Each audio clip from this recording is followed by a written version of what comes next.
Bienvenue dans le débat. Steve Witkoff et Jared Kushner à Moscou. L'émissaire spécial de Trump et son gendre en pourparlers avec Vladimir Poutine pour lui présenter le plan de paix sur l'Ukraine revisité après les discussions avec la délégation ukrainienne à Miami.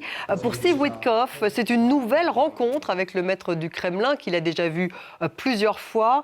Les révélations de Bloomberg d'enregistrement de conversations entre Witkoff et le conseiller diplomatique de Poutine, Yuri Ushakov, ont montré la proximité du conseiller de Trump avec l'entourage du président russe. Volodymyr Zelensky, de son côté, accuse la Russie d'utiliser les négociations sur l'Ukraine pour tenter, je cite, d'affaiblir les sanctions visant Moscou. Peu avant la rencontre, Poutine a fait diffuser une vidéo dans laquelle il affirme que les demandes européennes ne sont pas acceptables et que si l'Europe veut la guerre avec la Russie, nous sommes prêts, a lancé le président russe.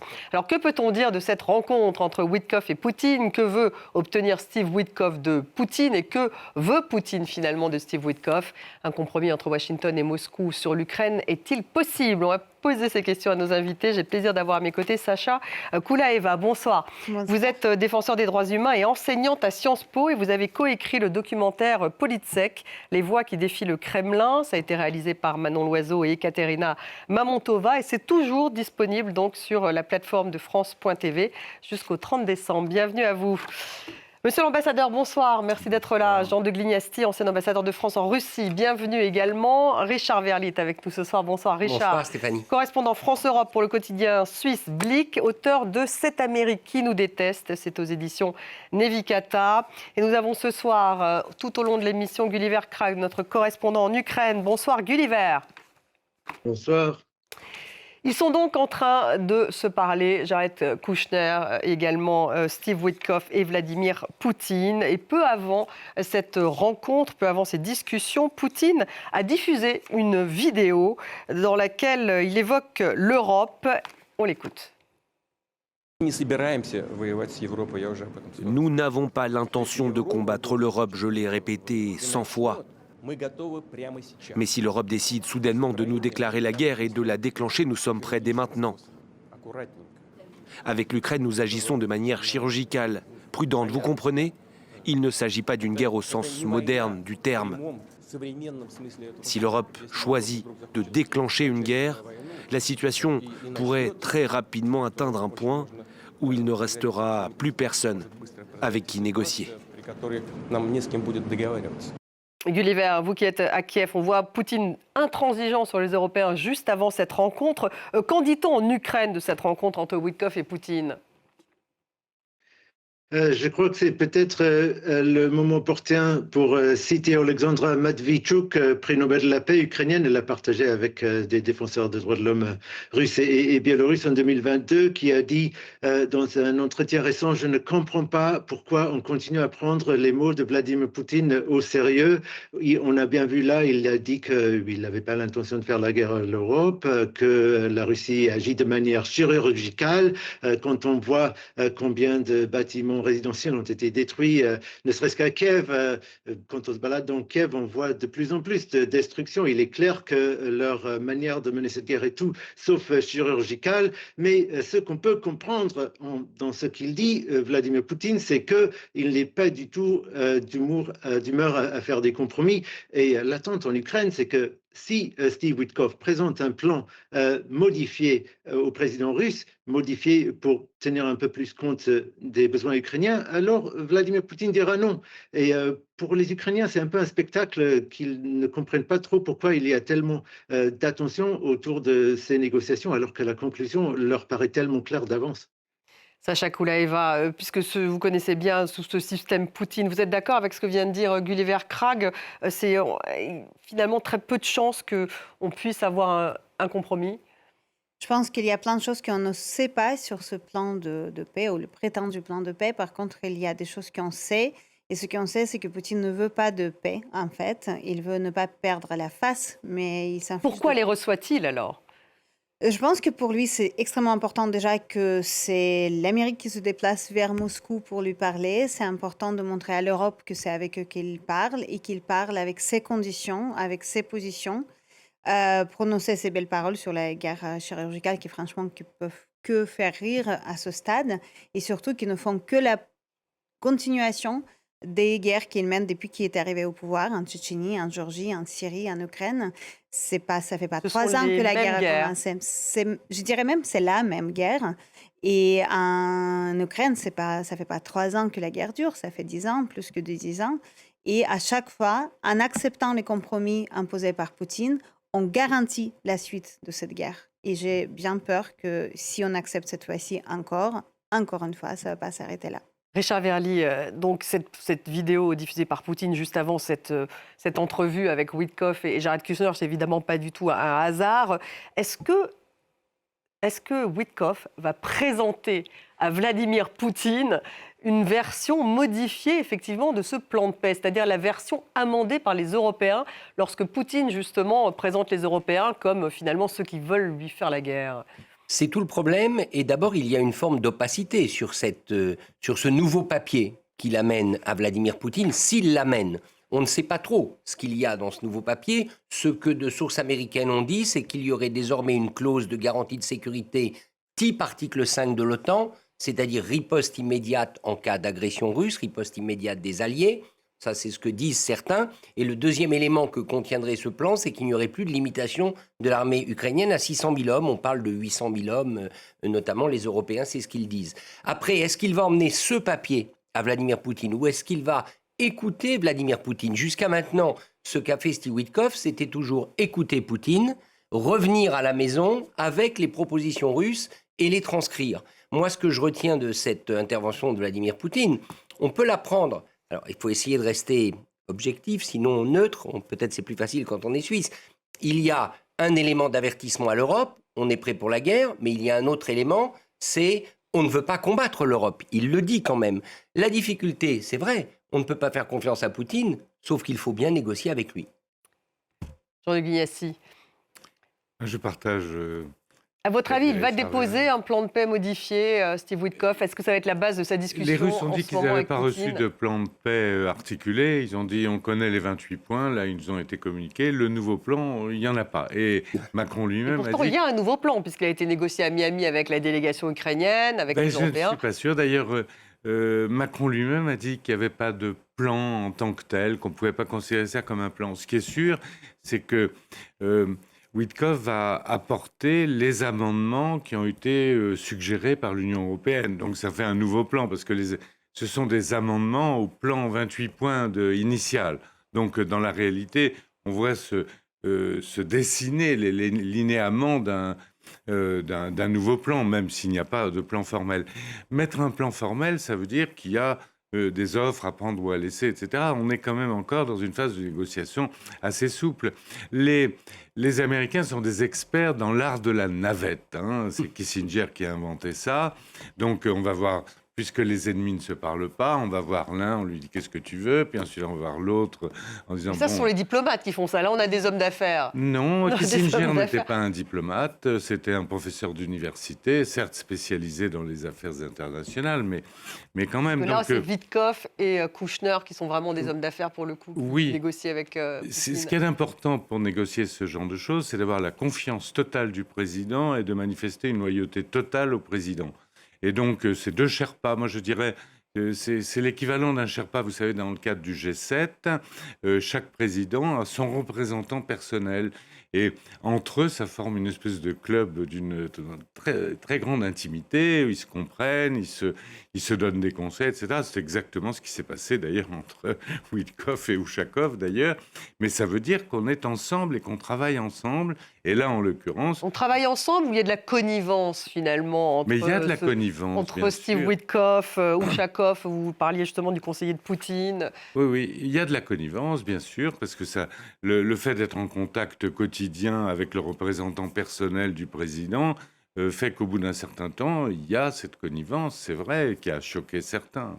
Mais pour un praticien du G7 et du G20, ce que se sont dit Ushakov et Witkoff, c'est j'allais dire, la banalisation du contact type Sherpa. Oui, c'est ce que dit Trump d'ailleurs. Richard Verly, juste un mot sur les révélations donc, de Bloomberg qui montrent cette connivence entre Steve Witkoff et Yuri Yushakov, donc, qui est très proche de Poutine. Il me semble d'ailleurs qu'il est en ce moment même dans les pourparlers, me semble-t-il, Ushakov.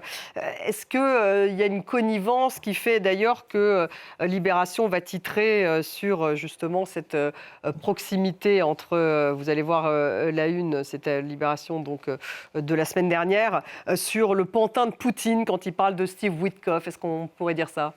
Oui, moi, je crois surtout qu'il est le pantin de Trump. Oui. Mais c'est ce que Trump lui demande. Bien sûr. Encore une fois, Trump veut qu'il soit son pantin, l'expression est très négative, mais Trump lui fait confiance. Et d'une certaine manière, c'est vrai que c'est choquant ce qu'on lit. Mais qu'est-ce que fait Witkoff ? Il veut s'assurer d'emballer un deal acceptable par Trump. Donc il dit à son interlocuteur, si tu présentes les choses comme ça, mon patron, il préférera. Est-ce que franchement, entre autres chefs d'État et autres chefs Sherpas, ça se passe pas un peu de la même manière ? Là, ce qui est choquant, c'est que d'un côté, il y a Poutine, de l'autre, il y a Donald Trump. Mais en réalité, l'idée de modeler la proposition pour plaire à Trump, je ne suis pas très étonné que Witkoff l'ait proposé.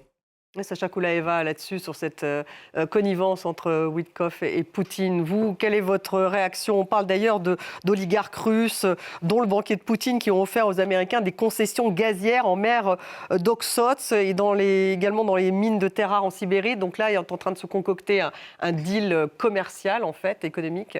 Oui, c'est bien ce qui nous pose problème en particulier, c'est que c'est un deal commercial qui parle surtout des ressources et des territoires, alors que ce qu'il ne faut pas oublier, c'est que ce sont des territoires peuplés des gens. Et on parle actuellement d'à peu près 64 000 Ukrainiens disparus, dont on croit 16 000 sont dans les geôles de Russie, dont on a seulement les noms d'un millier maximum. Tous les autres sont sans avocat, sans contact avec leurs proches, disparus. Ils subissent des pires tortures et parfois c'est les corps et parfois c'est des gens seulement qui reviennent lors des échanges. Les territoires dont on parle sont également peuplés de gens qui vont se retrouver dans les mêmes geôles, dans les mêmes prisons. Vous parlez de Donbass, là. De Donbass, c'est des territoires qui sont actuellement discutés comme s'ils étaient vides.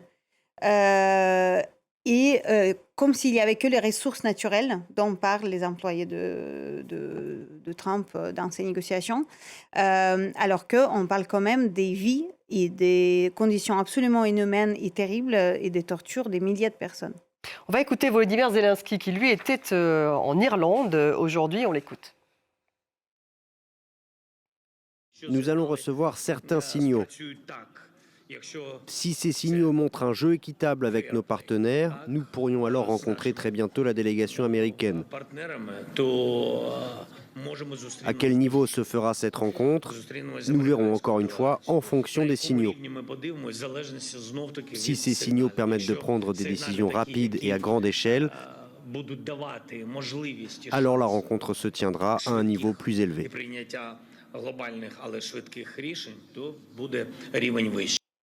Gulliver, donc il parle encore de rencontres possibles. Zelensky, il a affirmé une chose en Irlande. Il a dit, le président ukrainien, les renseignements ukrainiens partageront avec leurs partenaires les informations que nous avons sur les véritables intentions de la Russie et ses tentatives d'utiliser le travail diplomatique comme couverture pour affaiblir les sanctions et bloquer d'importantes décisions collectives européennes. C'est ce qu'a déclaré Zelensky, ça c'est sur Telegram. Est-ce que c'est une couverture finalement, ces négociations ?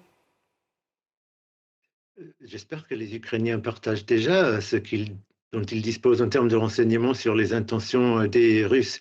Est-ce que ces négociations, c'est une couverture ? Je ne suis pas sûr de comprendre votre question. Je pense que Volodymyr Zelensky doit se montrer comme le président qui veut la paix, qui joue le jeu, qui ne veut pas être un obstacle. Il a dit très franchement d'ailleurs qu'il considère que c'est absolument le rôle de l'Ukraine et son rôle en tant que président. On trouve un petit peu en ce moment en Ukraine qu'il y va un peu loin en disant que, je crois qu'il a dit aujourd'hui, la paix n'a jamais été aussi proche. Ce n'est absolument pas le sentiment partagé par la majorité des Ukrainiens. Oui, alors la paix, justement, n'est pas aussi proche, mais il laisse la porte ouverte, Gulliver Zelensky, justement, à d'éventuelles rencontres, peut-être avec Trump, et pourquoi pas avec Poutine. Ça serait possible, une rencontre Zelensky-Poutine ? il a bien compris que ça lui sert absolument à rien de dire non à quoi que ce soit d'emblée. Il doit toujours laisser les portes ouvertes, il doit toujours être dans la position de celui qui est prêt à rencontrer même le président Poutine, accepter toutes sortes de formats parce que il veut prouver au monde, mais surtout à Donald Trump, qu'il veut la paix. C'est aussi pour ça qu'il n'arrête pas d'exprimer la reconnaissance envers les États-Unis avec ce Donald Trump qui est toujours capable de dire qu'ils ne sont pas assez reconnaissants. Mais j'allais revenir sur cette conversation entre M. Ushakov et M. Witkoff. Peut-être, aux yeux des Ukrainiens les plus optimistes, ce que cette conversation révèle de plus intéressant, c'est que le fait que Trump voudrait aller avec ce plan 28 points, qui roule vraiment pour les Russes, l'idée que Trump roulerait pour les Russes semble être démentie par la manière dont M. Witkoff semblait devoir conseiller M. Ushakov sur comment mieux approcher M. Trump, qui était sur le point à ce moment-là d'accorder ces fameux missiles Tomahawk à l'Ukraine. Alors cela alimente le point de vue en Ukraine comme quoi tout n'est pas perdu avec cette administration Trump et qu'il serait peut-être possible de convaincre Donald Trump que le mauvais et le vilain de l'histoire et celui qui ne veut pas la paix, c'est Vladimir Poutine et qu'il faut mettre plus de pression sur la Russie, même si à chaque fois qu'il a eu l'opportunité de le faire, il a fini par le faire. Et justement, Witkoff n'est jamais allé en Ukraine, Jean de Glignastis, c'est quand même étonnant. Non, effectivement, c'était le responsable de l'Ukraine, c'était Keith Kellogg d'abord, et il a été un peu écarté.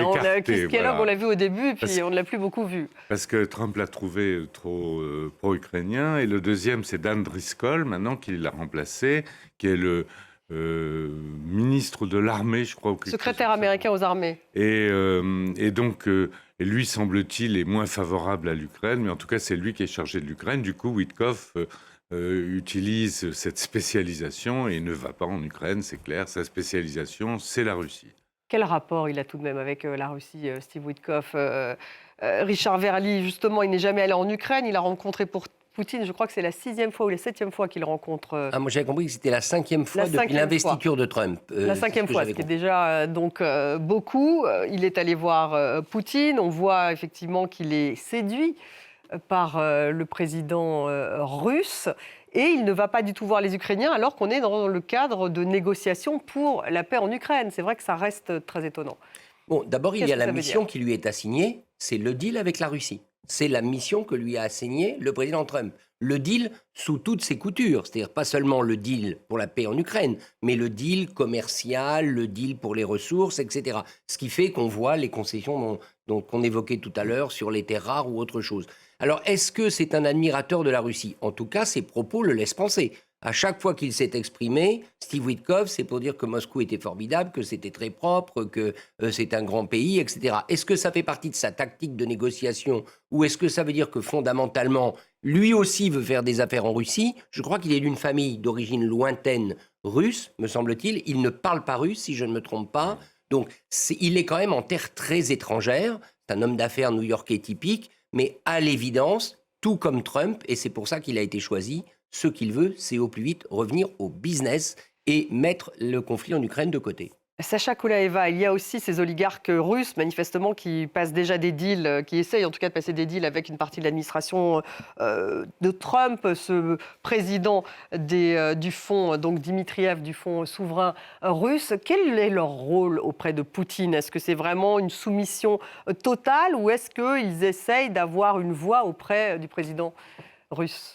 Je pense que l'image qui nous reste dans la tête depuis le début de ce qu'on appelle la guerre en grande échelle, donc février 2022, quand Poutine a annoncé le début des hostilités avec tous les oligarques complètement blêmes derrière lui, sans comprendre ce qui se passe ni sans pouvoir dire un mot, reste toujours une belle représentation de leur incapacité d'agir face à des ordres qu'ils reçoivent. Par contre, ce sont des gens qui sont amenés à financer, sans avoir aucun choix de refuser, les activités, y compris militaires, entreprises par le président russe, qui ne les prévient pas toujours, et même rarement, de ce qui va suivre juste après. Donc je pense que leur rôle est extrêmement réduit, comme le rôle de toute la société russe actuellement. Et c'est là, je pense qu'il y a aussi une partie de problème.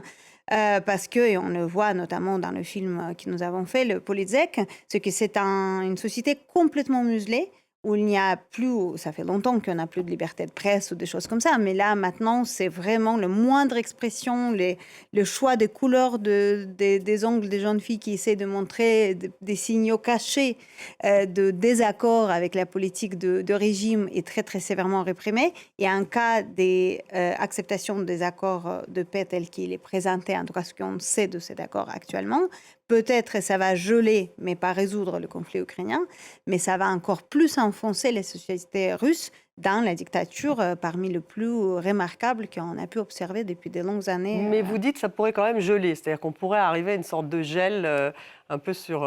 Oui, mais le gel de combien de temps et dans quel but? Jean de Glignassi, ça serait ça en fait, parce que les Européens parlaient effectivement de la ligne de front, enfin cette ligne, d'avoir un cessez-le-feu autour de cette ligne de contact. C'était pas du tout ce que souhaitait Poutine, puisque dès le début, il a dit qu'il voulait de toute façon Louhansk et Donetsk, donc il n'était pas du tout sur la même longueur d'onde. Mais est-ce qu'on pourrait arriver à une sorte de conflit gelé? C'est pas exclu.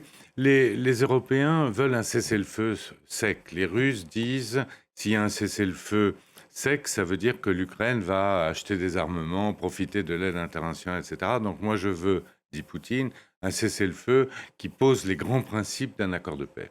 Donc que je sois assuré des bases que j'estime nécessaires à ma propre sécurité. Donc là, il demande les territoires de Louhansk et Donetsk. Ça c'est effectivement le cessez-le-feu, ça serait plutôt pour Zaporizhia et Kherson. À Louhansk et Donetsk, il demande en fait un territoire qu'il n'occupe pas, en disant que si on ne me le donne pas par la négociation, je le prendrai par la guerre. Donc c'est vrai qu'on est assez loin d'un accord pour l'instant. Mais on ne sait jamais. Encore une fois, c'est une étape de la navette. C'est probablement pas l'étape finale. Je pense qu'il y a quand même une chance d'arriver à quelque chose. C'est pas totalement. Les sanctions, notamment les dernières sanctions américaines contre Lukoil et Rosneft, ont de l'effet. Elles ont de l'effet, c'est très clair. On a vu le prix du baril Oural descendre de façon absolument drastique par rapport au prix du Brent. Les ressources pétrolières et gazières, mais ça c'est moins important, de la Russie ont fortement diminué. Le budget doit être révisé en permanence parce qu'il y a moins de ressources budgétaires venues du pétrole. Donc il y a quand même des éléments qui pourraient quand même à terme jouer en faveur d'un compromis. Du fait que Poutine veuille un compromis, Sacha Koualieva, là-dessus, est-ce qu'il serait prêt, parce que les sanctions ont un effet tout de même en Russie, est-ce qu'il serait prêt justement à lâcher un peu? C'est pas tout à fait ma domaine de compétence, mais je pense que la question serait assez juste de se poser. Est-ce que justement l'envie d'arriver à un certain accord ne soit pas liée à justement le fait que les sanctions commencent à donner un certain effet. On voit les difficultés économiques qui commencent maintenant à toucher la population russe dans son ensemble. Et je pense que Poutine se prépare également à une certaine remise en question de cette guerre, y compris dans sa propre population. Le problème, c'est que ce qu'on observe, c'est que quelqu'un qui se retrouve et à la fois dans les difficultés économiques que les sanctions envisagées, mais qui tardaient à venir pendant un temps, et quand même, on voit que le succès militaire est très, très relatif pour dire des choses mollement. Et pourtant, on a l'impression que les conditions de paix sont dictées par lui. Et c'est ça qui reste complètement paradoxal. C'est ça qui reste complètement paradoxal, Gulliver Cragnon. On a l'impression que les conditions de paix sont dictées par Poutine et cette rencontre avec Witkoff, cette fascination que Poutine exerce, on le dit aussi pas mal, sur Trump, ça voudrait dire que c'est lui qui dicte ces conditions? Oui, mais je vous rappelle que même ce plan en 28 points qui semblait avoir été dicté par les Russes, Vladimir Poutine, sa réaction quand ce plan a été publié, c'était de dire que c'était un bon début, sous-entendant que ce n'était pas assez pour lui.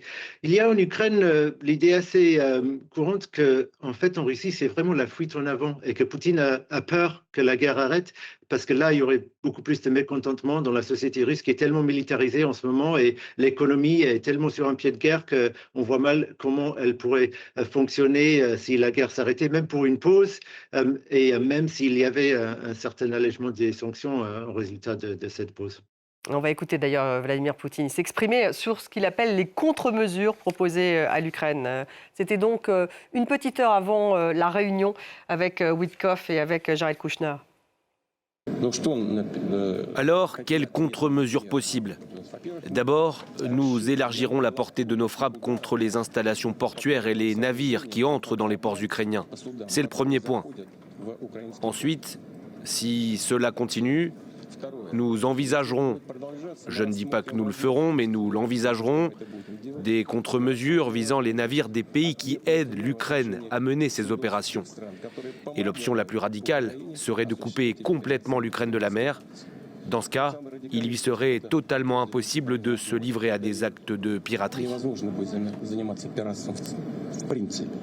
Richard, donc là c'est très clair, s'il n'y a pas d'accord, il veut aller encore plus loin. Enfin, là-dessus, Oui. Poutine, Alors, ce qui est intéressant, il c'est élargit en plus le conflit. il fait référence à ces récentes attaques ukrainiennes contre des navires de la flotte dite fantôme, c'est-à-dire la flotte qui permet à la Russie d'exporter son pétrole avec des navires battant pavillon de complaisance, affrétés par des armateurs d'ailleurs souvent financièrement rattachés à la Russie d'une manière ou d'une autre. Alors, c'est intéressant d'abord sur ces frappes dont on a vu des images avec des drones navals. À ma connaissance, et je parle sous le contrôle, les États-Unis n'ont pas dénoncé ces frappes. Les États-Unis n'ont pas reproché à l'Ukraine ce qui est quand même un acte de guerre. Taper un navire marchand battant pavillon d'une autre nation, je crois que c'était la Gambie. Il y a même un Turc. Voilà. Et c'était dans les eaux Donc ça internationales. veut dire qu'il y aurait peut-être là une coordination entre les États-Unis et l'Ukraine sur l'intensification de la pression. Après, il parle de quelque chose, Vladimir Poutine, dont il n'a pas les moyens.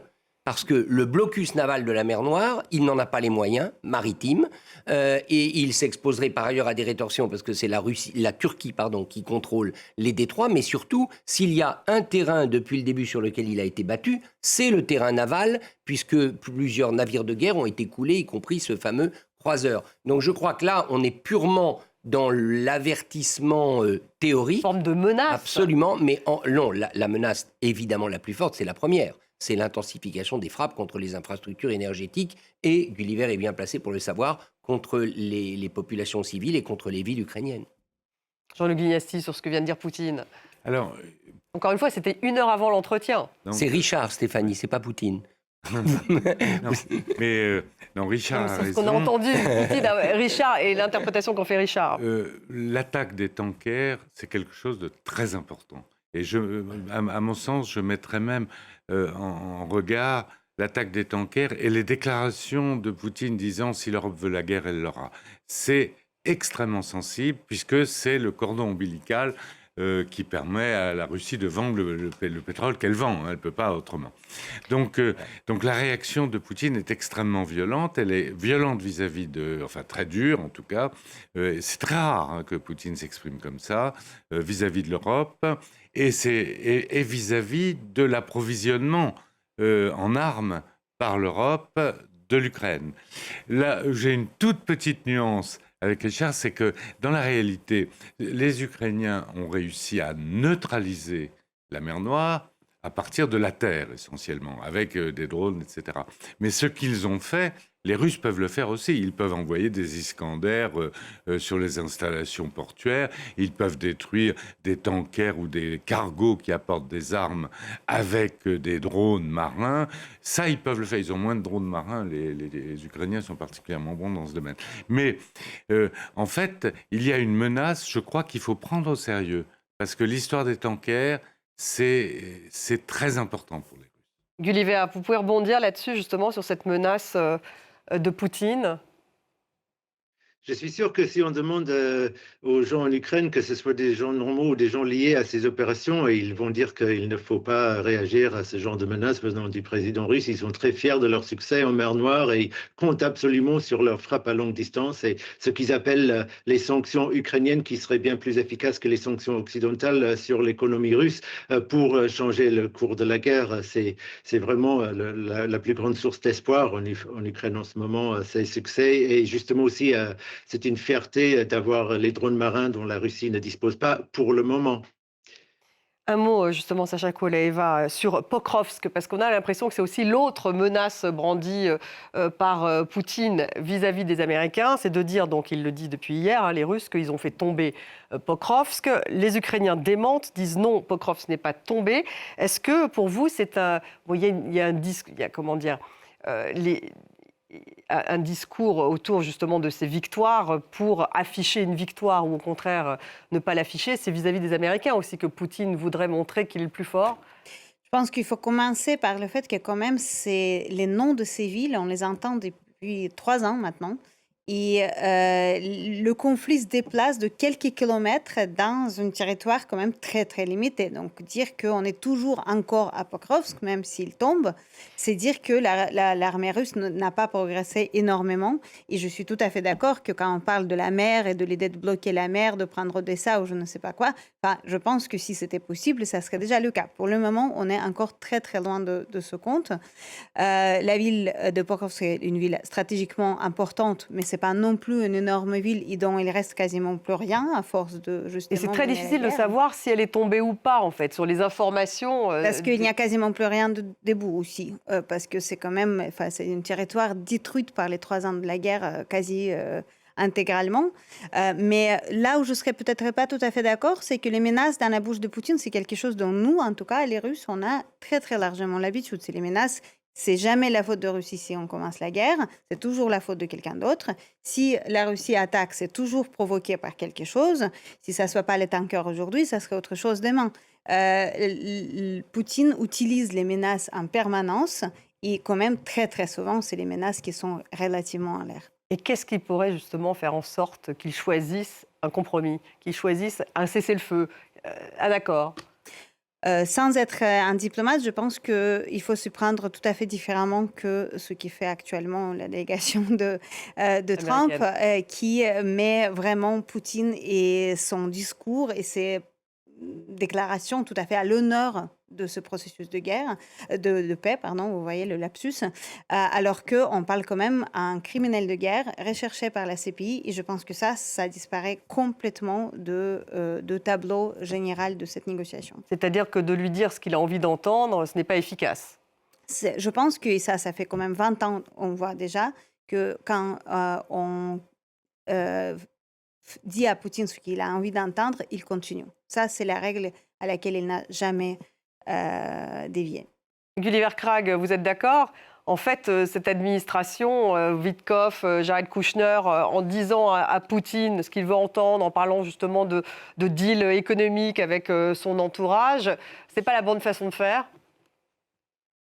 Probablement pas. Je crois qu'ils pensent que ça va pouvoir leur permettre de faire des affaires avec la Russie et une partie de cette administration, M. Witkoff en tout cas, sont perçus vraiment comme étant des gens qui veulent avant tout faire des affaires avec la Russie et si c'est au détriment de l'Ukraine, tant pis. Et je crois que ce qu'ils ne comprennent pas, c'est que même ça ne marchera pas, qu'ils pourront accorder vraiment tout ce qui est imaginable à la Russie, mais si ce n'est pas l'Ukraine tout entière, ce ne sera pas assez. Donc c'est un rapport de force qu'il faudrait, Richard Verly. Parce qu'en fait, là, c'est intéressant qu'il y ait Jared Kushner avec lui. C'est-à-dire que cette fois, il n'est pas venu tout seul. Et Jared Kushner, c'est un peu celui qui a obtenu, enfin en tout cas, qui est à l'origine du plan Gaza. Et donc, est-ce qu'il veut utiliser Kushner en lui disant, voilà, il y a eu un plan Gaza, donc maintenant, ça serait bien qu'on ait quand même un plan sur l'Ukraine, donc en apportant un petit peu plus d'arguments pour un autre plan. Est-ce que ça serait ça l'objectif ? Alors, j'avoue qu'en lisant la presse américaine, ce que j'ai fait avant de venir, je n'ai pas tout à fait compris pourquoi Jared Kushner est là. Vous posez aussi la question, donc. Je n'ai pas compris, je ne vois pas ce qu'il apporte en plus, sauf peut-être qu'il surveille Witkoff. Parce que Witkoff, les dernières Oui, fois, semble-t-il, beaucoup de diplomates avaient dit que Witkoff s'était planté, qu'il avait mal interprété les propos de Poutine, notamment avant Anchorage, et qu'à cause de ça, Anchorage avait échoué parce qu'il s'était parti sur une mauvaise base. Donc je me demande si Jared Kushner n'est pas là pour, comme on dit, marquer à la culotte Steve Witkoff et s'assurer qu'il comprend bien ce qui lui a été dit, sachant que Jared Kushner a encore plus la confiance de Trump que Witkoff, puisqu'il est son gendre. Après, le rapport de force, mais il y a un élément que Jean de Glignasti a très bien dit, ce qui marche quand même, c'est les sanctions. Les sanctions qui sont entrées en vigueur le 21 novembre contre Rosneft et Yukos, les deux groupes pétroliers, des sanctions américaines, on peut considérer que ça, c'est un élément du rapport de force, et visiblement, ça fonctionne. Un mot, Gulliver, justement, sur Jared Kushner. Vous Oui. vouliez J'allais intervenir. juste dire que c'est intéressant de noter comment les membres de la délégation ukrainienne qui est allée à Genève et puis en Floride aussi, ils ont salué le travail de Jared Kushner. Ils ont, en off et en on, dit qu'ils ont vraiment beaucoup apprécié son attitude et peut-être qu'il se passe quelque chose où M. Kushner a peut-être un peu mieux compris que la stratégie de M. Witkoff est vouée à l'échec et donc pour les Ukrainiens, il peut être quelqu'un de plus constructif. Je pense que l'idée que Jared Kushner est là pour justement surveiller et contrôler M. Witkoff, ça peut être, il y a quelque chose là-dedans. Jean de Glignasti là-dessus. Bon, après, il y avait Marco Rubio aussi Oui. à Miami, qui lui est le vrai diplomate, Oui. si je puis dire, parce que c'est le secrétaire d'État américain. Jared Kushner s'est ajouté au groupe. Lui, c'est aussi un homme d'affaires, c'est le gendre de Trump, donc il fait surtout partie de la famille de Trump, homme de confiance. Et puis, il y a le plan Gaza. Donc, Voilà. Moi, j'ajouterais à l'hypothèse la plus probable, celle que Richard met en avant, c'est-à-dire qu'il est là quand même pour surveiller Witkoff, parce que Witkoff, quand même, malgré tout, c'est pas un professionnel de la négociation diplomatique. J'arrête non plus, mais oui, bon. ce n'est pas une garantie qu'ils vont réussir à négocier quelque chose. Voilà, mais il a fait preuve, semble-t-il, auprès de l'establishment à Washington, de sa créativité dans le plan Gaza. Et donc peut-être qu'on compte sur lui pour sortir un lapin du chapeau, pour débloquer le blocage qui est, enfin, prévisible. Hein. Dans une heure, on aura les résultats. Mais si vraiment les positions européennes, notamment sur lesquelles, par exemple, on supprimait la phrase sur l'amnistie, donc on peut plus négocier à partir du moment où il y a pas d'amnistie. Donc il y a un blocage. Il y a cette différence fondamentale sur le territoire. L'amnistie de Poutine. Il y a un blocage sur les territoires, puisque c'est deux positions différentes, etc. Donc, normalement, ça ne devrait pas aboutir. Hein. On va sauver la face, etc.